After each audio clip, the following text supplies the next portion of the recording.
இந்த மொழி வலிக்கிறதுக்கு எனக்கு தெரிஞ்சு எப்படி ஒரு 15 வீடியோ போட்டிருப்பேன்னு நினைக்கிறேன். புதுசா பாக்குறவங்க ஷார்ட்ஸ்லயோ ஃபேஸ்புக் பாக்க ரீல்ஸ்ல போய் பாருங்க.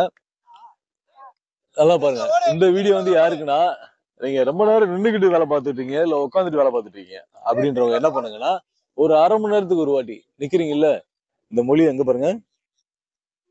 அதாவது ஏதாவது ஒண்ணு பிடிச்சுக்குங்க. இந்த பாருங்க இப்படி பண்ணுங்க. சும்மா ஒரு 10 வாட்டி இப்படி பண்ணுங்க. புரியுதா? சும்மா சாதாரண ரொம்ப இருக்குல்ல, ரொம்ப ஈஸியான விஷயம். இப்படி பண்ணிட்டீங்க. அடுத்து வந்து இங்க பாருங்க. இப்படி வரும்போது இந்த காலை இப்படி தூக்கணும். அடுத்து ஃபுல்லா 1 2 3 புரியுதா?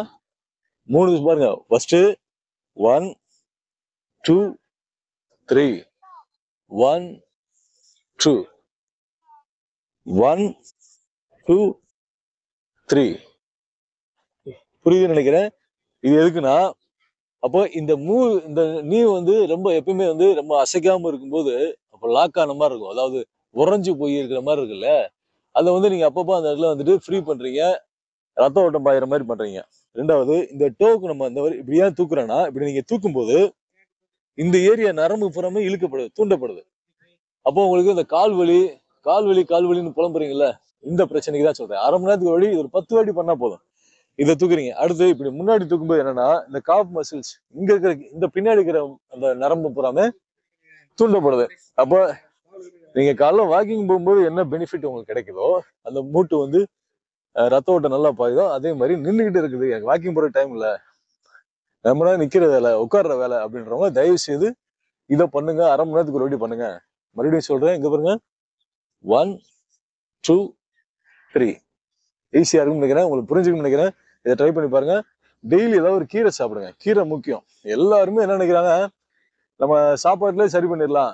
இல்ல இப்ப என்னைய மாதிரி நிறைய அந்த ஃபிட்னஸ் சம்பந்தமா வீடியோ போடுறவங்கள பூரா பைத்தியக்கார மாதிரி பாக்குற ஒரு கூட்டம் இருக்கு. 35 வயசு வரைக்கும் அப்படி அந்த பார்வை இருக்கும். 35 வயசுக்கு மேல ஏதாவது ஒரு ஹாஸ்பிட்டல் போனீங்கன்னா உங்களுக்கு இந்த பிரச்சனை இருக்கு, அந்த பிரச்சனை இருக்குன்னு சொல்லி சொல்லி சொல்லி சொல்லி நீங்க வந்து லோயாலி லிஸ்ட்ல வந்துருவீங்க. பேஷண்ட் ஆயிருவீங்க. வாழ்க்கை பொறுக்க மாத்திரை போடுறவங்களை எவ்வளவு பேர் இருக்காங்க தெரியுங்களா? இன்னைக்கும் மோஷன் போறதுக்கு ஏதாவது ஒரு பழக்கத்துக்கு அடிமையா இருக்கு. எல்லாத்துக்குமே ஒரு பழக்கம் இருக்கு. தூங்குறதுக்கு ஏதாவது ஒரு விஷயம் பண்ணாதான் எனக்கு தூக்கம் வருதுன்றாங்க. பசிக்கிறதுக்கு எதனா சாப்பிடுறாங்க. இப்படி மனுஷன் ஒரு பழக்கத்துக்கு கொண்டு வந்துடுறாங்க. தயவுசெய்து நண்பர்களே, உங்க ரத்தம் சூடா இருக்கும் போது டெய்லி உடற்பயிற்சி பண்ணுங்க. உள்ள ஆரோக்கியமா இருக்கணும், ஃபிட்டா இருக்கணும். அது இந்த ஒரு அவசர காலத்துல சுயநலமான ஒரு ஒரு சூழ்நிலையில இருக்கிறது கஷ்டம்தான். முயற்சி பண்ணுவோம். நான் அந்த முயற்சியில இருக்கேன். என்னால முடிஞ்ச நாலேஜ் உங்களுக்கு ஷேர் பண்ணிட்டு இருக்கேன். மூட்டு வலி தான் இப்ப எல்லாத்தையும் பயன்படுத்திட்டு இருக்கு. அதையும் பாத்துக்கங்க. இதை ஃபாலோ பண்ணி பாருங்க. செம்ம ரிசல்ட் வரும். தேங்க்யூ.